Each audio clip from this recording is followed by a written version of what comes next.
Today. A lot of it can be found in my documentary films, which you can buy right over here. Lost Secrets of Ancient America, Volume 1 and Volume 2. Volume 1 is almost 4 hours long, and Volume 2 is a little over 2 hours long. And Volume 1 was released last year, and Volume 2 has been out about a month and a half.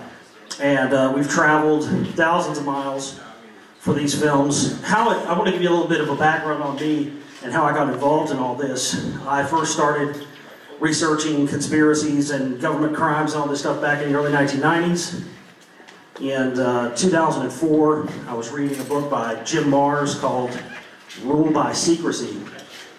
And in this book, there was mention at the end of a chapter, it said, maybe one day we'll have answers to all these questions that we seek about this, that, and the other, and said, maybe we'll have answers about the strange and mysterious wall in Rockwall, Texas. Now, immediately for me, that sent off red flags because I grew up in an area not too far from Rockwall, Texas, and my whole life grew up having strange experiences around this area, from UFO sightings, missing time events, just very, very strange phenomena. So when I read the words in this book about some ancient wall in Rockwall, Texas, I immediately said, oh my gosh, you know, this is it. Kind of just sent off flags for me. So I started, at that moment, when I found out about it, I said, I'm going to do everything I can to uncover this and bring this out. And here I am 10 years later, and we're finally starting to make some headway on this. And there's been several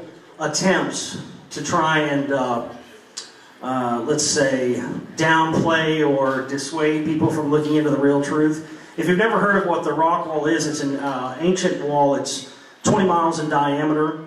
It's buried about it goes down something close to 7 stories, about 100 feet down to the bedrock underneath the town of Rockwall, Texas. And what's interesting about this wall is it's not so much a rock wall as it is a crystalline wall. And it's made up primarily of zircon and garnet. But it also contains not only zircon and garnet, but tourmaline, starlite, rutile, titanite, brookite, several rare earth metals. Niobium is one of the ones that's included in this wall as well, which we use. We didn't even really learn how to use niobium until the late 18th century. And here it is in this wall. We used it to reinforce pipelines, jet engines, rocket engines.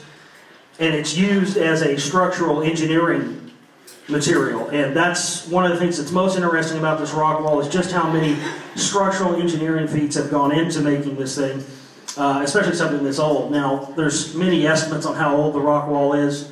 The best estimates that we have, based on the analysis and everything we've seen, put it at about 220,000 years, somewhere in the neighborhood of there. It also produces piezoelectrical energy. Because of the makeup of the wall, it's leveled 550 feet above sea level. It has buttressing built in, so you can put heavy objects on top of this thing for sustained periods of time without it buckling.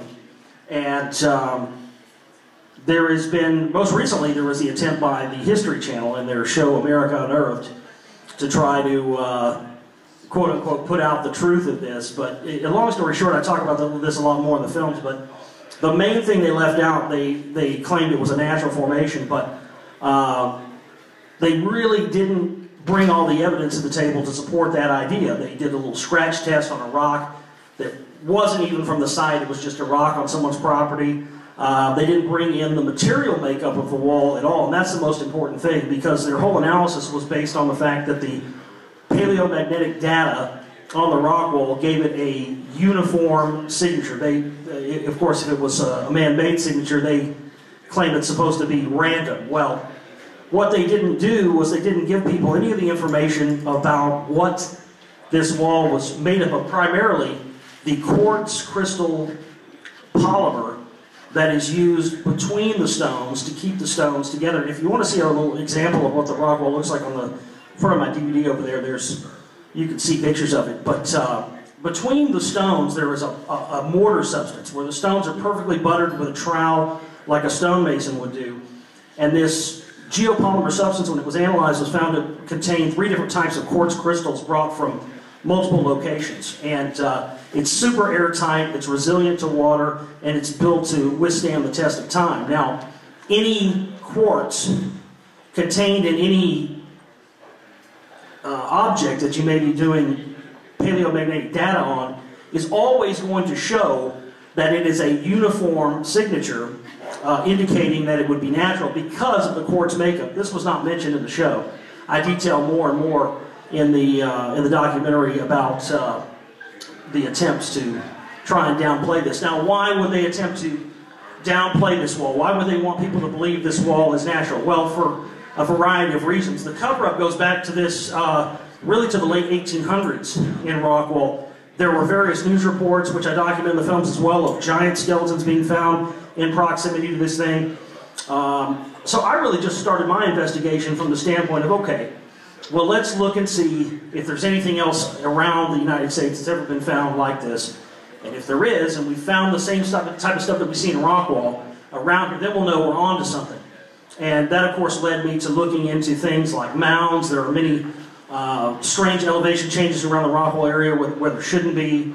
Of course, the giant skeletons again. So I just started looking around and seeing if there was any of this stuff ever found in the United States before. And to my surprise, there's been mass amounts of this. So this led me on a trip to try and discover the things that are found not only with Rockwall, but throughout the United States. We've gone now to over 20 states. We've documented dozens and dozens of sites, from Chaco Canyon in New Mexico, the Serpent Mound in Ohio, the Newark Earthworks. And many people have no idea that America is so vastly rich in ancient mysteries and ancient sites. We're kind of led to believe, I think, that India and Egypt and all those places are where you want to go explore, and we don't really believe America is that interesting, but it actually is. I mean, we have a pyramid here in the United States that's bigger in its footprint than the Great Pyramid at Giza and the Pyramid of the Sun at Teotihuacan. And that's Cahokia in Illinois, which we have some replica artifacts over here that came from there. This is a civilization that came up literally overnight and disappeared almost as quickly. And we start to see throughout the United States, when you go to various ancient sites, up until about 800 AD, there was really no building. And across America, between about 800 and 1500 AD, you had an explosion of ancient sites, earthworks, all across the United States at the very same time. Now, certainly the Rockwall is much older than these sites, but the reason the correlation is important is because we see things in the Rockwall, even though it's much older, that we see in these more recent megalithic buildings, such as alignments to the solstices, to the equinoxes, things like the alignment to the Cygnus star system and the Denham portal. We see lots of connections with that. And that was really what led me to start to look more into, okay, there's got to be something to this. So I started looking at a lot of the research and stuff that people had already found on the wall. And one of the things that was very interesting to me is when the soil analysis was done with the Rockwall, it was found to have been covered in a catastrophic event that happened somewhere between 12 and 16,000 years ago. Now this catastrophic event is what's known throughout many cultures as the Great Flood, or almost every culture in the world has a flood story. And the soil evidence at Rockwall shows that this thing was compacted during that event, meaning it was uncovered up until about 12,000 to 16,000 years ago, and then something catastrophic happened that caused all this overburden and soil to be pushed on top of it, and it remains buried under Rockwall to this day. My purpose is trying to get my own independent dig going so that we can verify a lot of the things that have been found in past research but never really documented and put into a film. Things like the piezoelectrical energy that I mentioned that the Rockwall produces. In the late 1990s, there was a dig that was conducted, and some gentlemen put a digger on top of the wall, and the low-frequency oscillations from the motor of the digger caused the entire wall to start shaking and vibrating, and they said that this tractor was appearing like it was going to take off and shoot like a rocket because it was just building up energy. So this thing was definitely built to resonate energy, produce energy. It produces electrical current. There are copper rings that have been found in the wall that almost appear like some sort of ancient wall plug for power. It's unbelievable. But one of the things that we've really been struck by are these, what we call boreholes. And we see these strange holes that appear to be bored in some of the stones. We see this in Rockwall. It's where I first saw it. And then I started to see it pop up, and we've seen it now pop up everywhere, on almost every site we've gone to. And there are these strange holes that are not done by modern instruments. In some of the cases, like Chaco Canyon where we see this, there has never been any sort of artificial digging or anything into these stones, but there are these strange boreholes where some device, some ancient tool that's beyond us, was bored into these rocks for some purpose, again, that we just don't know about. But we've seen this at Rockwall, we've seen this at Chaco Canyon in New Mexico, we've seen this in places like Colorado, the Grand Canyon, all over, anywhere, especially in the Four Corners region of Utah, Colorado, New Mexico, and Arizona. All four of those, that area is actually in antiquity was one gigantic area that stretched hundreds and hundreds of miles away. And this is also where you see many of the strange petroglyphs and whatnot that depict some sort of entities coming down. And there seems to have been an event that happened that really caused a great upheaval in this country, and with the indigenous populations being enslaved and forced to build these structures. But I really don't have a lot of time to talk about all this stuff, so I'm kind of hitting the highlights. That's why the first film is almost 4 hours long, and the new one's a little over 2 hours long. So we have about 6 hours worth of material. And so if you're interested in this stuff, you can definitely look into it further. But I think a lot of times people speculate about who they think these people were. In my work, we get into right into naming who it is and who it may have been, because we see evidence of ancient Paleo, Canaanite, Hebrew languages being found all over the United States. Ancient texts like the Back Creek Stone, the Los Lunes Decalogue Stone. We see languages that predate Hebrew languages and appear to be Canaanite, Phoenician in origin, and we see that iconography spread all over the United States, even in the names of our cities, like Phoenix, which is on the 33rd degree parallel. The Rockwall is also on the 33rd degree parallel. Many of these ancient sites were built on this, but in the films, again, I don't beat around the bush. I get right into naming who these people are, where they came from, and really what their purpose was. And so, give me a minute here. There's been, through the years, several attempts to try and analyze this wall, but no one's really ever been able to make any headway with it. The Smithsonian Institution in 1927 has been a big group of interest that's come up a lot in my research. Every time we seem to try to locate an artifact that's been found, we find out, okay, the Smithsonian has it. Then when we go to the Smithsonian to try to get pictures of it, they say, oh, we don't have that anymore, it's lost. We don't know where it is. In case in point, there was a stone that was found in Rockwall. It's a 2.5-ton garnet stone that has hieroglyphs on it that have never been found anywhere else in the world. And this stone is now in the possession of a well-known congressman from Texas, Congressman Ralph Hall. And the reason why this stone, I think, is so guarded is because it's the only example of any writing that's been found around the rock wall, and because it hasn't been identified with anything else, it's considered very important. Well, there was actually a coin, a strange coin that was found some years ago in a well in Illinois. And this coin, on one side, has a strange, almost like a Statue of Liberty type person with a crown, holding a staff, and on the reverse side of it, it has these hieroglyphs that match this Sanders stone, this 2.5-ton garnet stone found at Rockwall, identically. This stone was found in a soil strata in this well in Illinois that dates to exactly 220,000 years. Now that puts it right at the same target date as the information we have on the Rockwall. Now, if you follow mainstream science and you believe what they tell you, there's really not anybody that could have been building or doing anything that far back. But when you look into ancient texts, like ancient Sumerian texts and ancient writing from the ancient Middle East, we see things like the Sumerian king list. Now the Sumerian king list is a small tablet, it's about that big. There are replicas out there you can buy. But definitely look into this Sumerian king list on your own because it's very interesting. It was actually in possession of J.P. Morgan, the banker, for a period of time. And now that I know what this thing is, I understand why he would have wanted it. It essentially details a 432,000-year cycle, pre-flood cycle, of cities on Earth being constructed by these ancient gods that the ancient texts refer to as the Anunnaki. And the dates that it talks about when the cities, 12 great pre-flood cities being erected all around the Earth, the dates that it gives for when these were being constructed was somewhere between 200 to 240,000 years ago. So this puts the rock wall right in that target date for this being built, because this thing is just a massive complex. I mean, it's 20 miles in diameter, total length. It goes down about 7 stories down to the bedrock.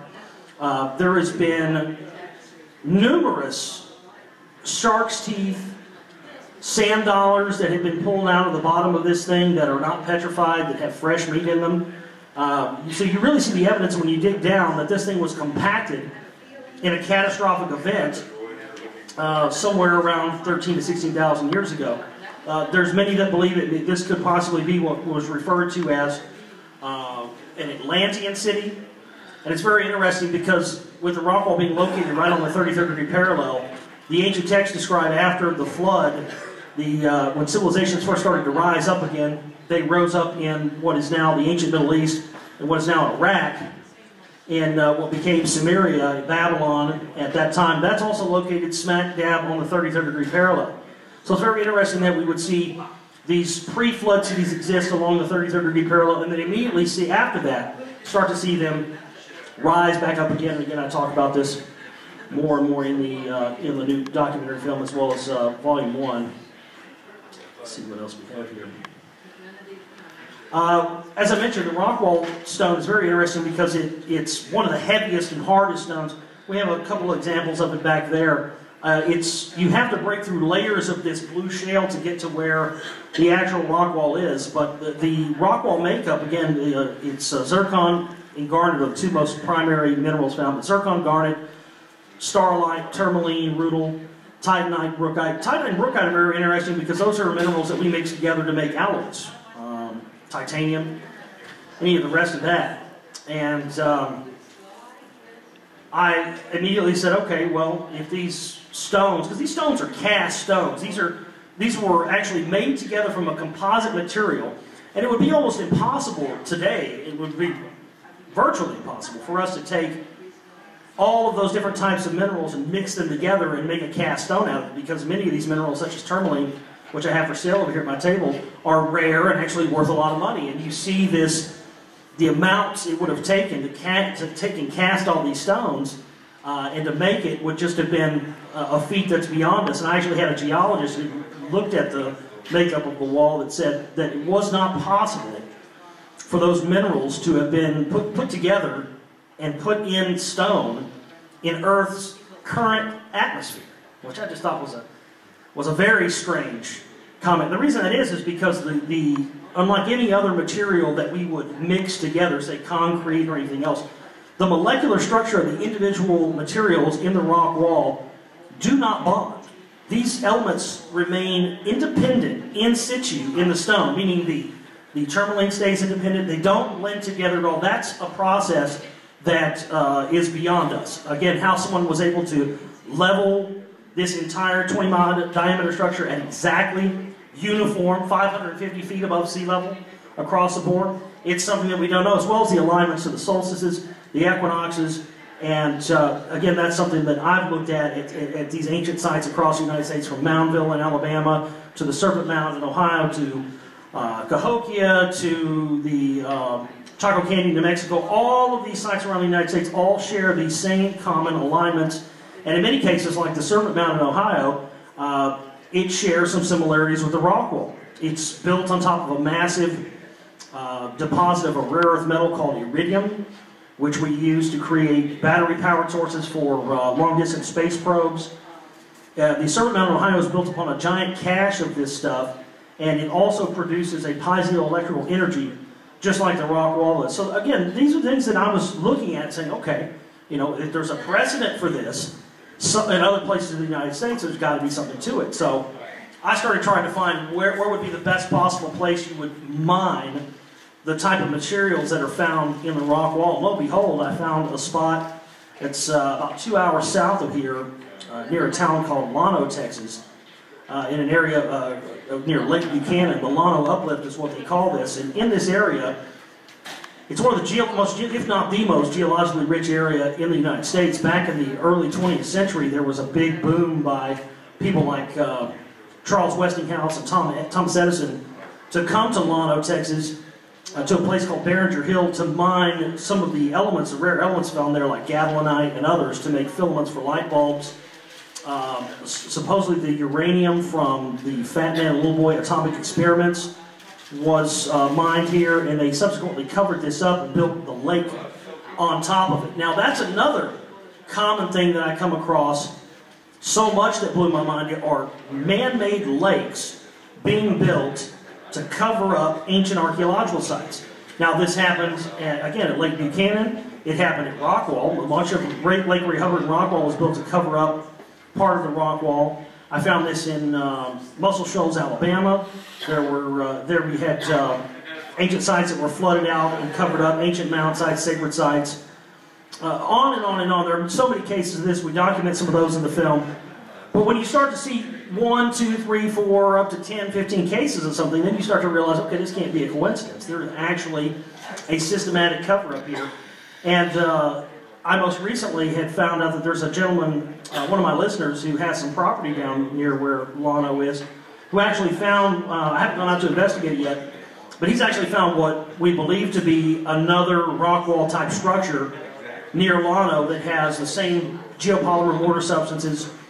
And so I started to hone in on this area as being the most prime candidate for the material mining that the rock wall is made out of. And lo and behold, I find that the two most prominent minerals in the Llano Uplift are zircon and garnet, just as the two most primary elements we find in the rock wall itself are zircon and garnet.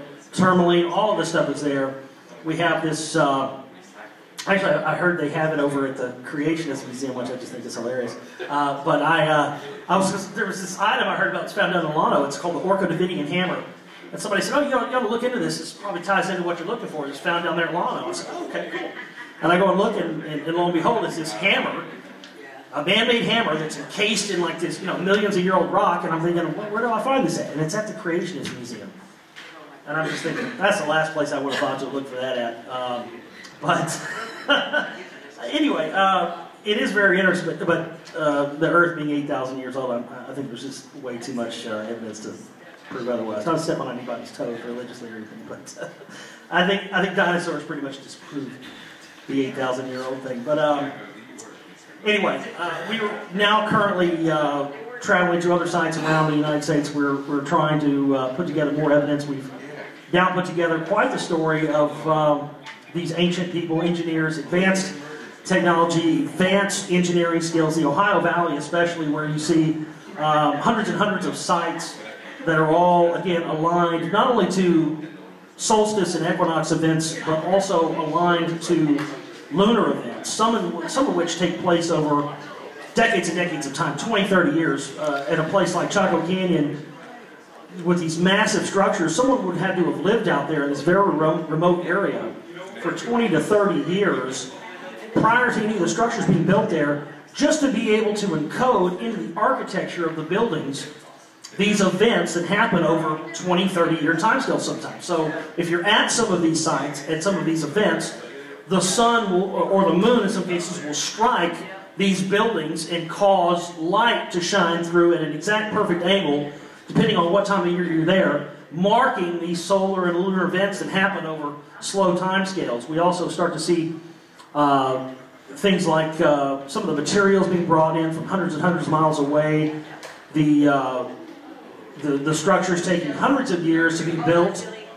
This is something that really has perplexed me more than anything else, is the idea that we have ancient sites on the East Coast, central part of the United States, and on the West Coast that all were built over hundreds of years of time, and then right when they were completed, all the people that built these structures and inhabited them disappeared without a trace.